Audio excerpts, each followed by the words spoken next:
الشيطان الرجيم بسم الله الرحمن الرحيم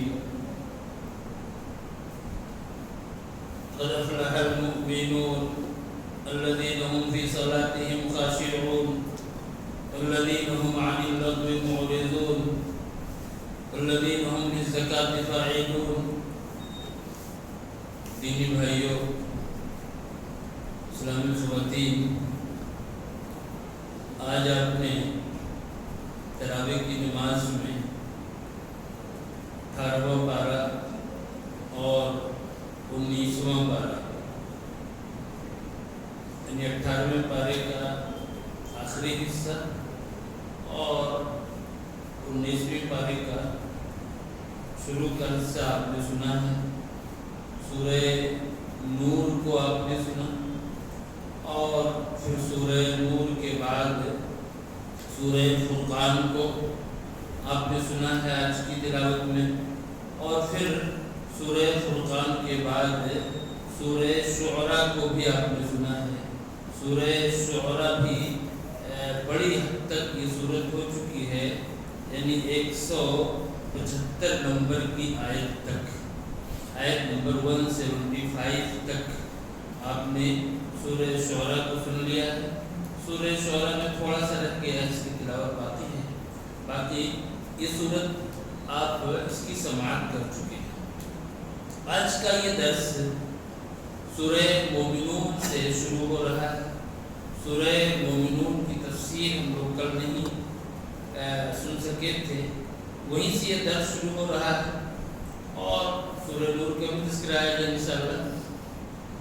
دیکھیے سورہ مومنون کی جو شروع کی آیتیں ہیں، ان آیات میں اللہ تعالیٰ نے مومنین کا تذکرہ کیا ہے، مومنین کا تذکرہ کیا ہے اور مومنین ہی کے لیے کامیابی ہے. اللہ نے اس چیز کو بیان کیا ہے کہ کامیابی، آخرت کی کامیابی مومنوں ہی کے لیے ہے. اور اللہ نے یہ بھی بتایا ہے کہ وہ مومن ہیں کون لوگ. اللہ رب العالمین نے یہاں ان کی 7 صفتیں ذکر کی ہیں، ان کے 7 اوصاف کو بیان کیا ہے کہ یہ 7 خوبیاں جن کے یہاں ہوتا ہے مومن ہیں. نماز میں خشوع خضوع اختیار کرنے والے ہوں، لغو سے اعراض کرنے والے ہوں. کوئی بھی بے فائدہ چیز ہے، کوئی بے فائدہ چیز، ایسی چیز جس کی ایک انسان کو کوئی ضرورت نہیں ہے، ایسی چیز سے وہ اعراض کرنے والے ہیں. اور اپنی زکوٰۃ کو بھی وہ ٹھیک بالکل ادا کرنے والے ہیں، اچھی طرح سے کاؤنٹ کر کے اور پورے طور پر وہ زکوٰۃ کو نکالنے والے. اسی طریقے سے اپنی شرمگاہوں کی حفاظت کرنے والے اور اپنے نمازوں کی پابندی کرنے والے اور ایسے ہی اپنے امانتوں اور عہد و پیمان کا خیال رکھنے والے، اس کو پورا کرنے والے. اللہ نے ان 7 صفات کو بیان کیا. شرمگاہوں کی حفاظت کو ذکر کیا اللہ رب العالمین نے، اور اس کے ساتھ بتایا فَمَنِ ابْتَغَىٰ وَرَاءَ ذَلِكَ. اللہ نے بتایا کہ ایک انسان کو اپنی شرمگاہ کی حفاظت کرنی ہے، اپنی جنسی خواہش کے لیے انسان کے لیے کیا جائز ہے اس کو بتایا کہ اس کی بیوی ہے. نکاح ہی ایک راستہ ہے، نکاح ہی ایک راستہ ہے جس کے ذریعے سے ایک انسان اپنی جنسی خواہش کو پوری کر سکتا ہے. اللہ نے کہا فَمَنِ ابْتَغَىٰ وَرَاءَ ذَلِكَ. اس کے علاوہ اگر کسی نے کچھ بھی تلاش کیا، بالکل 2 لفظ وراء ذلك، 2 لفظ میں اللہ تعالیٰ نے 2 ورڈ میں ساری چیزیں کہہ دی کہ اپنی بیوی کے علاوہ، نکاح کے علاوہ، یا اگر لونڈیوں کا دور ہے لونڈیوں کے علاوہ کچھ بھی اس نے کوئی اور راستہ اس نے تلاش کیا تو اس کا ذمہ دار وہ خود ہوگا، وہ انسان شرکس ہوگا. اب آپ دیکھیں اس میں ساری چیزیں آ گئی، ساری کی ساری چیزیں. ایک انسان اپنی جنسی خواہش کی تکمیل کے لیے کچھ بھی کرتا ہو، کوئی بھی طریقہ اختیار کرتا ہو، تو وہ سب کی سب اس میں آ جا رہی ہیں اور ایک انسان اس کا ذمہ دار ہوگا. رب العالمین نے بالکل 2 ورڈ میں ساری باتیں، جتنی چیزیں ہو سکتی خواہشات کی، بے حیائیوں کی، جن کو ایک انسان اختیار کرتا ہے اپنی خواہشات کی تکمیل کے لیے، ان سب کو ذکر کر دیا۔ اللہ نے فرمایا کہ یہ 7 خوبیاں جن کے یہاں ہوں گی وہ کیا ہیں؟ اولئک هم الوارثون، یہ لوگ جنت کے وارث ہیں، یہ لوگ جنت کے وارث ہیں۔ وراثت کیا ہوتی ہے؟ ایک انسان کو وراثت جو ملتی ہے تو بغیر کسی محنت کے ملتی ہے۔ باپ کا انتقال ہوا، اب باپ کا جو مال ہے اس مال میں 2 حصے لڑکے کے ہو گئے، 1 حصہ لڑکی کا ہو گیا، تو اب لڑکے کو 2 حصہ ملا یا لڑکی کو 1 حصہ ملا، سب بغیر کسی محنت کے ملتا ہے۔ اللہ رب العالمین نے یہاں پر کیا کہا کہ یہ لوگ جنت کے وارث ہوں گے، یہ لوگ جنت کے وارث ہوں گے۔ اس سے یہ اشارہ ملتا ہے کہ ایک انسان کو جو جنت ملے گی وہ اس کی محنت کا پھل نہیں ہے، اس کی کمائی نہیں ہے، بلکہ وہ اللہ رب العالمین کا فضل ہے، اس کا کرم ہے، اس کا احسان ہے جو اس کو جنت مل رہی ہے۔ ایک انسان کی محنت کا نتیجہ وہ نہیں ہے بلکہ وہ اللہ کا فضل ہے۔ اور ایسے بھی ایک انسان اگر عقل سے سوچے تو عقل بھی یہ کہتی ہے کہ لمیٹڈ چیز کا بدلہ ان لمیٹڈ نہیں ہو سکتا ہے۔ ہم جو بھی کر رہے ہیں نماز پڑھیں یا ہم اللہ کی راہ میں خرچ کریں یا کوئی بھی ہم نیکی کریں، وہ چیز کیا ہے؟ لمیٹڈ ہے۔ اور جنت کی جو نعمت ہے وہ کیا ہے؟ ان لمیٹڈ ہے، ہمیشہ کے لیے ہے۔ ایک لمیٹڈ چیز کا بدلہ ان لمیٹڈ نہیں ہو سکتا ہے، یہ انسان کی عقل بھی بتاتی ہے۔ اس سے معلوم ہو رہا ہے کہ جنت جو مل رہی ہے وہ اللہ رب العالمین کا فضل ہے۔ ہمیں عمل کرنا ہے، اللہ ہمارے عمل کو قبول فرمائے، لیکن جنت یہ کیا ہے؟ اس کا فضل ہے۔ اس کی ایک مثال میں آپ کو دیتا ہوں، مثال نہیں ہے وہ کوئی مطلب وہ امر واقع نہیں ہے، ایک مثال دیتا ہوں۔ ایک مالدار انسان ہے اور وہ اعلان کرتا ہے اپنے کسی بنگلے کے تعلق سے کہ اس بنگلے کو بیچنا ہے۔ اس نے اس کا ایڈورٹائز کر دیا کہ اس بنگلے کو بیچنا ہے اس کو۔ اب اس بنگلے کو خریدنے کے لیے طرح طرح کے لوگ، بڑے بڑے کروڑ پتی، ارب پتی، اس طرح کے لوگ اس بنگلے کو خریدنے کے لیے آ رہے ہیں، اپنی گاڑیوں میں، کاروں میں، اس میں بیٹھ کر کے وہ بنگلے کو خریدنے آ رہے ہیں۔ اس دن میں یہ سارے لوگ آ کر کے پہنچ گئے، اور وہیں ساتھ ساتھ ایک بوڑھی عورت بھی جس کے جسم پر ٹھیک سے کپڑا بھی نہیں تھا، وہ عورت بھی آ کر کے انہی کے ساتھ وہ کھڑی ہو گئی۔ تھوڑی دیر کے بعد وہ مالدار انسان، وہ مالک ہے، لوگوں کو دیکھتا ہے کہ کون کون لوگ ہیں، کسٹمر جو آئے ہوئے ہیں۔ جب وہ اس بوڑھی عورت کو دیکھتا ہے جس کے پاس ٹھیک سے کپڑا بھی نہیں ہے تو اسے پوچھتا ہے، اماں تم کس لیے آئی ہو؟ اس عورت نے کہا کہ بیٹا اعلان تھا کہ بنگلہ بک رہا ہے تو میں بھی آ گئی ہوں۔ اس نے کہا کہ اماں تمہارے جسم پر ٹھیک سے کپڑا بھی نہیں ہے، تم یہ بنگلہ خریدنے کے لیے آئی ہو، کیسے تم اس کو خریدو گی؟ اور تو کیا تمہارے پاس کچھ ہے، پیسہ لے کے آئی ہو؟ وہ عورت جو ہے اپنے دامن کو کھولتی ہے، تھوڑا سا نکالتی ہے، ہاں بیٹا یہ 100 200 300 روپے ہیں، نکال تو اس کو دکھاتی ہے۔ وہ آدمی پریشان ہوتا ہے، کہتا ہے کہ اماں تمہیں 200 300 روپے میں کروڑوں کا بنگلہ خریدو گی؟ اس کے بعد اس انسان نے سوچا، اور سوچنے کے بعد کہا کہ سارے لوگ چلے جائیں، صرف یہ بوڑھی ماں رہے گی۔ میں نے یہ بنگلہ اس کو دے دیا، وہ عورت دیکھ کیا رہی ہے؟ 200 300 روپے۔ آپ غور کیجئے، اگر اللہ تعالیٰ نے ہمارے 200 300 روپے یا 1000 2000 لاکھ 2 لاکھ جنت کے مقابلے میں کیا ہے وہ، اگر اللہ نے ہمارے 200 300 روپے 1000 2000 روپے قبول کر کے ہمیں اتنی بڑی جنت دے دی، اتنی بڑی نعمت دے، تو یہ اللہ کا فضل ہی تو ہے، یہ اللہ کا کرم ہی تو ہے، یہ کوئی قیمت اس کے بدلے نہیں، یہ اللہ کا فضل ہے۔ اللہ رب العالمین یہ کہہ رہا ہے کہ یہ لوگ جن کے یہاں یہ 7 خوبیاں ہوں گی، یہ اس نعمتوں بھری جنت کے وارث ہوں گے۔ یہ مومنین کی بات ہوگی. آگے رب العالمین نے اس سورت کے اندر سورہ مومنون کے اندر اللہ رب العالمین نے انسان کی ایک غلط فہمی مس انڈرسٹینڈنگ کا تذکرہ کیا ہے.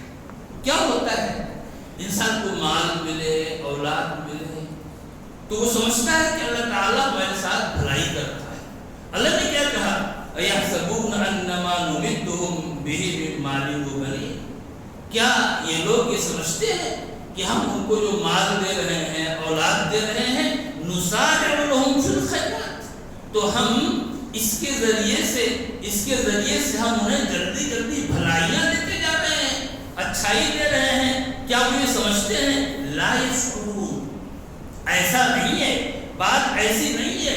اصل بات یہ نہیں ہے کہ ہم مال اور اولاد کو دے کر کے ہم ان کے ساتھ ان کو بھلائی جلدی دے رہے ہیں. بات یہ نہیں ہے, بلکہ اصل بات کچھ اور ہے جس کو یہ جانتے نہیں. لا یشعرون, وہ جانتے نہیں اس کو کہ اصل بات کیا ہے. اصل بات کیا ہے اس کو بیان کیا مفسر نے کہا کہ من اعظم البلاء ان تبتلى ولا تشعرها. سب سے بڑا امتحان یہ ہے, ایک انسان کا سب سے بڑا امتحان یہ ہے کہ انسان کا امتحان لیا جائے اور اس کو احساس بھی نہ ہو اس کا امتحان ہو رہا ہے. ایک بچہ امتحان دیتا ہے, اس کا پہلے سے اعلان ہوتا ہے امتحان کا, لیکن ایک انسان کا امتحان لیا جائے اور اس کو احساس بھی نہ ہو. اللہ رب العالمین جو یہ دے رہا ہے, مال دے رہا ہے یا اولاد دے رہا ہے, یہ اس کی طرف سے آزمائش, اس کا امتحان ہے, لیکن انسان کو اس کا احساس نہیں ہوتا ہے. اللہ نے اس چیز کو ذکر کیا کہ ایک انسان اپنی سمجھ کی, اپنے سوچ کی اصلاح کر لے اور اللہ رب العالمین نے کس لیے دیا ہے اور کیا کر رہا ہے رب العالمین, اس کو وہ اس چیز کو محسوس کرے. اللہ رب العالمین نے آگے فرمایا, بہت ہی پیاری بات ہے اور ساری باتیں پہلے ہیں. اللہ نے کیا کہا اور اس کی وجہ سے ہمارے آپسی تعلقات کتنے اچھے ہوں گے, معاشرہ کتنا اچھا ہو, اس کو دیکھیے. اللہ نے کیا کہا ادفع باللتی ہی احسن السیئات. برائی کا بدلہ برائی سے مت دو. اگر کہیں کوئی گندگی پڑی ہوئی ہے تو اس گندگی کو صاف کرنے کے لیے آپ اس میں گندگی ڈالیں گے, گندگی ڈالنے سے وہ گندگی صاف ہو جائے گی, قیامت تک نہیں ہو سکتی ہے. اس گندگی کو صاف کرنے کے لیے آپ کو پانی ڈالنا پڑے گا. اب اگر آپ نے برائی کا بدلہ برائی سے دے دیا تو وہ برائی ختم نہیں ہو سکتی ہے. اللہ نے کیا کہا ادفع باللتی ہی احسن السیئات. اچھی چیز کے ذریعہ تم برائی کو دفع کرو, اسے ختم کرو. اس پر دیکھیے ایک مفسر ابن عباس رضی اللہ تعالیٰ عنہ کہہ رہے ہیں, کیا کہتے ہیں, کیا صبر عند الغضب, غصے کے وقت صبر کر لینا, والحلم عند الجہل, اور جہالت نادانی, کوئی تمہارے ساتھ نادانی کر رہا ہے تو اس پر تم بردباری اختیار کرو, والعفو عند الاساءة, اور کوئی تمہارے ساتھ برائی کرے تو اس پر تم معاف کر دو, اس کو معاف کر دینا. یہ کیا ہے, ادفع باللتی ہی احسن ہے.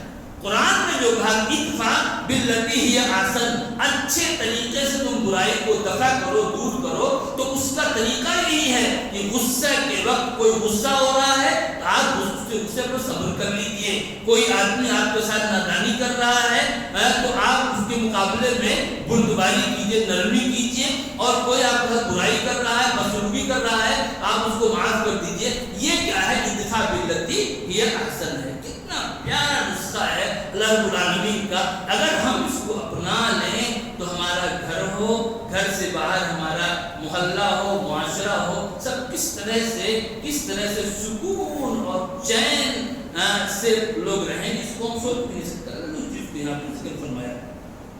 اور اس کے علاوہ ایک چیز دیکھیے, اللہ نے کیا کہا, قیامت کے دن لوگ جب جہنم میں جائیں گے, اللہ سب کی حفاظت فرمائے, جہنم میں جائیں گے تو پکاریں گے اللہ کو پکاریں گے. جواب کیا ہوگا, اخسئوا فیہا ولا تکلمون, تم اس میں پڑے رہو, اسی میں بالکل ذلت کے ساتھ, رسوائی کے ساتھ پڑے رہو, ولا تکلمون, اور کوئی بات نہ کرو.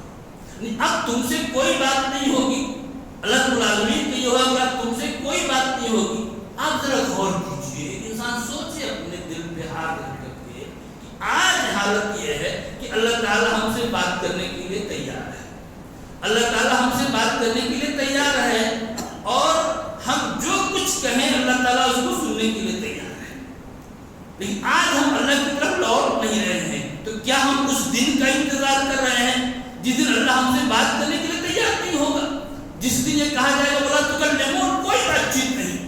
ایک انسان کس دن کا انتظار کر رہا ہے؟ آج تو اللہ رب العالمین اپنے رحمت کے دروازے کھولے ہوئے ہیں اور رب العالمین بلاتا ہے ہمیں کہ آؤ میری جانب۔ تو آج اگر ہم اللہ رب العالمین کی طرف رجوع نہیں کرتے، لوٹتے نہیں، تو کیا اس دن کا انتظار ہے جس دن اللہ تعالیٰ مجرمین سے بات نہیں کرے گا؟ آخر میں دیکھیے اس سورت کے ابتدا میں، اس کے شروعات میں کہا گیا کہ مومنین کامیاب ہیں، اور آخری آیت میں کہا گیا کہ کافر کامیاب نہیں ہو سکتے، لا یفلح الکافرون، یہ کافر کامیاب نہیں ہو سکتے۔ اب اس طریقے سے اللہ رب العالمین نے بالکل یہ بتا دیا کامیابی ہے تو صرف مومنین ہی کے لیے ہے، اس لیے ایک انسان کو اپنے ایمان پر مضبوطی کے ساتھ رہنا ہے کسی بھی طرح حالات ہے۔ آگے ہمارے سامنے سورہ نور ہے، بہت ہی اہم سورت ہے، اور اس میں معاشرتی مسائل کو ذکر کیا گیا ہے۔ ایک انسان کو، خاص طور پر عورتوں کو، اس سورت کو خاص طور سے پڑھنا چاہیے اور ترجمے کے ساتھ پڑھنا چاہیے۔ اللہ رب العالمین نے سورت کے اندر بہت سارے مسائل کو بیان کیا ہے جن کو ایک انسان پڑھ لے تو اس کا دل بھی روشن ہو جائے اور اس کا معاشرہ اور سماج بھی روشن اور منور ہو جائے۔ اللہ نے اس سورت کے اندر کیا فرمایا؟ الزانی والزانی فاجلدوا، زناکار عورت اور زناکار مرد، ان دونوں کو کوڑے لگاؤ، مارو ان کو۔ انہوں نے بہت بڑا جرم کیا ہے۔ یہاں پر اللہ نے زانیہ کو، عورت کو پہلے ذکر کیا، مرد کو بعد میں ذکر کیا۔ اس سے یہ اشارہ ملتا ہے کہ بغیر عورت کی رضامندی کے زنا ہو نہیں سکتا۔ اگر اس کی رضامندی کے بغیر ہے تو پھر وہ ریپ ہے، وہ زنا نہیں ہے، اور اس پر اس کی گرفت نہیں ہے، اس پر اس کی جبر کرے، اقرار کرے تو اس کو اسے گرفت نہیں ہے، لیکن بغیر اس کے نہیں ہو سکتا۔ اور پھر اللہ نے اس کو پہلے ذکر کیا زانیہ کو، زانی کو بعد میں ذکر کیا۔ اس سے معلوم ہو رہا ہے کہ ایک عورت اگر اس حرکت کو انجام دیتی ہے تو اس سے صرف اس کی بدنامی نہیں ہوتی بلکہ اس کے پورے گھر کی، پورے خاندان کی، پورے انسان کی بدنامی ہوتی ہے۔ اسی لیے اللہ تعالیٰ نے یہاں پر زانیہ کو پہلے ذکر کیا اور زانی کو بعد میں ذکر کیا۔ اور آپ دیکھیے کہ اسلام میں عفت کی، عصمت کی، پاک دامنی کی کتنی اہمیت ہے کہ اللہ رب العالمین نے اس کے لیے پوری سورت سورہ نور اتار دی۔ اللہ رب العالمین نے اس سورت میں آگے لوگوں کو بھی ذکر کیا جو کسی پاک دامن عورت پر تہمت لگاتے ہیں اور گواہ ان کے پاس نہیں ہے۔ اللہ نے کہا کہ ان کو کوڑے لگاؤ، ان مجرمین کو کوڑے لگاؤ جنہوں نے کسی بے گناہ عورت کی عزت پہ حملہ کیا ہے، ان پر کوڑے لگائے جائیں۔ اور اگر کوئی شوہر اپنی بیوی پر تہمت لگا دے اور اس کے پاس گواہ نہ ہو، اس کے لیے اللہ نے ایک دوسرا طریقہ بیان کیا، اور وہ کیا ہے کہ دونوں لیان کریں۔ لیان کا مطلب یہ ہے کہ پہلے شوہر قسم کھائے کہ وہ سچا ہے، جو تہمت لگا رہا ہے بیوی پر اس میں وہ سچا ہے، اور پھر 4 بار وہ قسم کھائے، اور پھر 5ویں بار کہے کہ اگر وہ جھوٹا ہو تو اس پر اللہ کی لعنت ہو، اور پھر اس کے بعد بیوی قسم کھائے کہ اس بات کی قسم کھائے 4 بار کہ یہ شوہر جھوٹا ہے، جو بات یہ کہہ رہا ہے وہ جھوٹ کہہ رہا ہے، اور اگر یہ 5ویں بار وہ عورت کہے کہ اگر یہ شوہر کا ہے، سچ بول رہا ہو تو اس پر اللہ کا غضب ہو۔ یہ لعان ہے۔ اللہ نے اس کا طریقہ بیان کیا ہے کہ صرف جو ہے میاں اور بیوی کے لیے ہے، باقی کسی کے لیے لعان کے طریقہ نہیں، صرف زوجین کے لیے، شوہر اور بیوی کے لیے طریقہ بیان کیا ہے۔ آگے رب العالمین اس واقعے کو ذکر کیا ہے جس واقعے کی وجہ سے اس وقت پورا معاشرہ اسلامی بالکل ہل گیا تھا، دہل گیا تھا اس واقعے کی وجہ سے۔ اللہ نے اس واقعے کو ذکر کیا ہے۔ واقعہ کیا؟ واقعے کی حضرت عائشہ رضی اللہ تعالیٰ عنہ پر جو تہمت لگائی گئی وہ انتہائی اہم واقعہ تھا. اس واقعے کو ذکر کیا. ہوا کیا؟ غزوہ بنو المصطلق کی بات ہے. عائشہ رضی اللہ تعالیٰ عنہ بھی اس میں رسول اللہ صلی اللہ علیہ وسلم کے ساتھ تھی.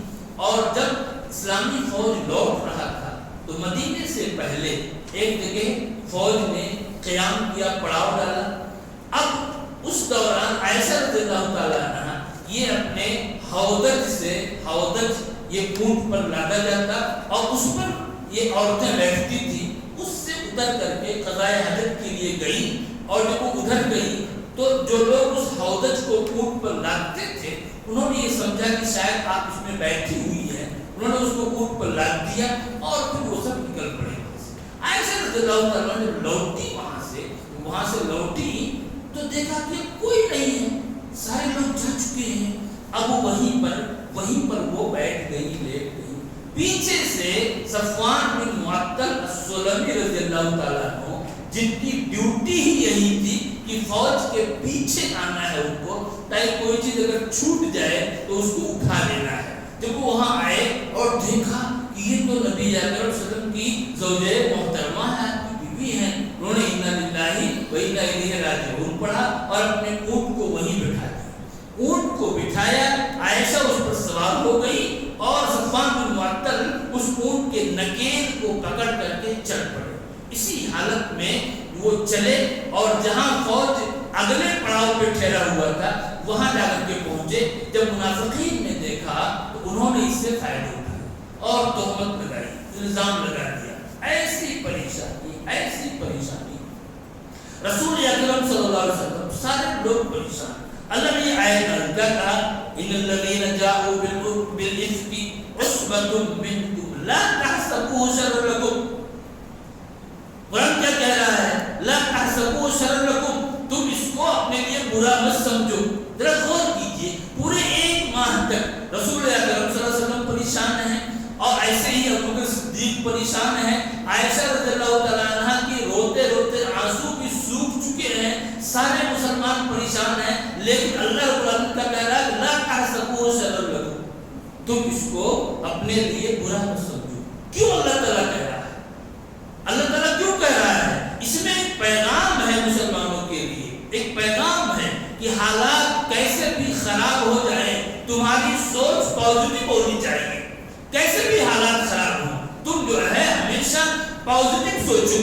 اور اللہ رب العالمین کی قدرت بہت ہی بڑی ہے، وہ شر سے بھی خیر کو نکال سکتا ہے، نگیٹو سے وہ پازیٹیو کو نکال سکتا ہے. کہ اللہ رب العالمین کی طاقت ہے، اس کی قدرت ہے. تمہاری سوچ نگیٹو نہیں ہونی چاہیے.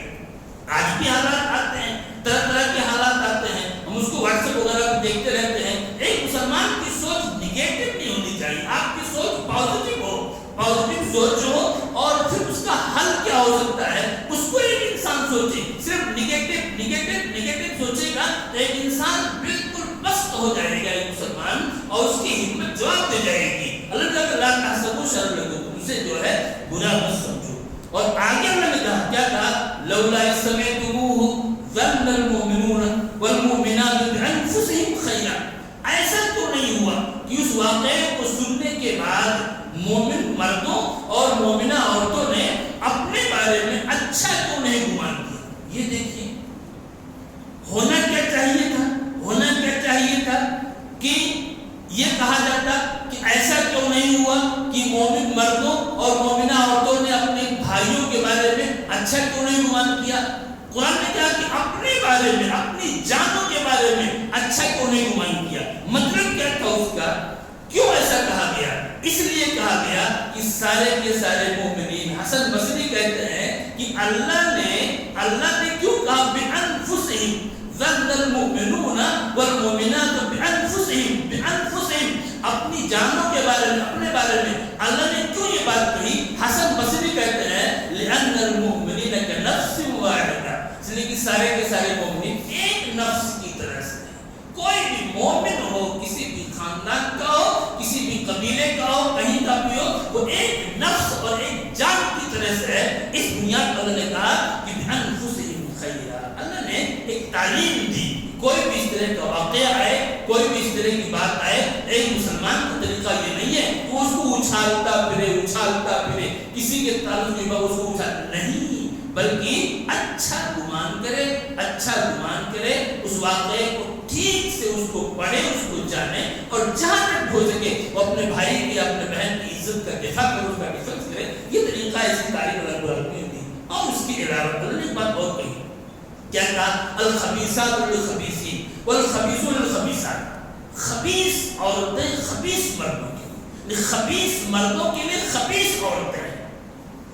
بالکل قرآن کا انداز دیکھیے، خبیث مردوں کے لیے خبیث عورتیں ہیں، تو بالکل سیدھی سی بات کہی جا رہی ہے۔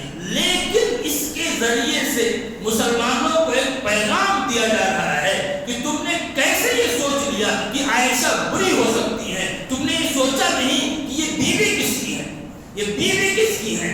خبیث مردوں کے لیے خبیث عورتیں ہیں، اور خبیث عورتوں اور خبیث مرد ہیں، اور جب تمہارے نبی کی بیوی ہے تو یہ کیسے بری ہو سکتی ہے؟ یہ کیسے بری ہو سکتی ہے؟ اگر تم نے ان کو بری مان لیا تو اس کا مطلب کیا ہے؟ تم نبی کو ہی برا مانو، نعوذ باللہ۔ یہ پیغام تھا مسلمان، کیسے تم نے سوچ لیا کہ عائشہ بری ہو سکتی ہے جبکہ عائشہ تمہارے نبی کی بیوی ہے؟ ایسا کیسے ہو سکتا ہے؟ وہ خبیثہ کیسے ہو سکتی ہے؟ ممکن ہی نہیں ہے۔ یہ اللہ نے پیغام دیا مسلمانوں کو، اور اس سے نوجوانوں کو بھی ایک پیغام جاتا ہے۔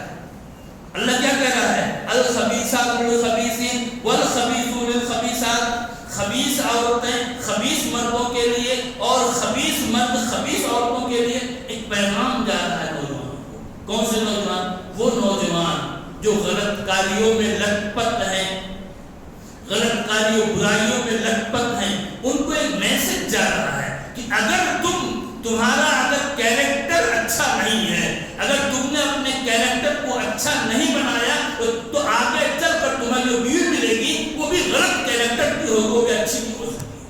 ایک پیغام جا رہا ہے، ایک انسان کو اپنے آپ کو اچھا بنانا ہے۔ اگر وہ اچھا رہے گا تو پھر اس کی وہ شریک حیات جو اس کی لائف پارٹنر ہے وہ بھی اچھی رہے گی۔ پیغام ہے رب العالمین کا، تو اسے ہمیں اپنے آپ کا اس معاملے میں خیال کرنا۔ آخر رب العالمین نے تمام مومنین کو غض بصر کی تعلیم دی، نگاہ کو بسط کرنے کی، اور اس کے علاوہ بھی تعلیمات نگاہ جو بھی بالغ ہو جائیں، جوان ہو جائیں، لڑکے لڑکیاں جو بھی ہوں، ان کی جلدی سے جلدی نکاح کرنے کا بھی حکم دیا گیا، اور معاشرے سے سماج سے برائیوں کو ختم کرنے کی بھی تعلیم ہے۔ رب العالمین ہمیں ان تعلیمات کو، ان باتوں پر عمل کرنے کی توفیق عطا فرمائے۔ اور باتیں تو کچھ اور بھی کہنی تھی، لیکن جو باتیں آ گئی ہیں اللہ تعالیٰ ہم کو ان پر عمل کرنے کی توفیق عطا فرمائے، اور ہمارے اس معاشرے کو صاف ستھرا معاشرہ اور صاف ستھرا سماج بنا دے۔ رب العالمین تو ہمیں ظاہری پاکیزگی، باطنی پاکیزگی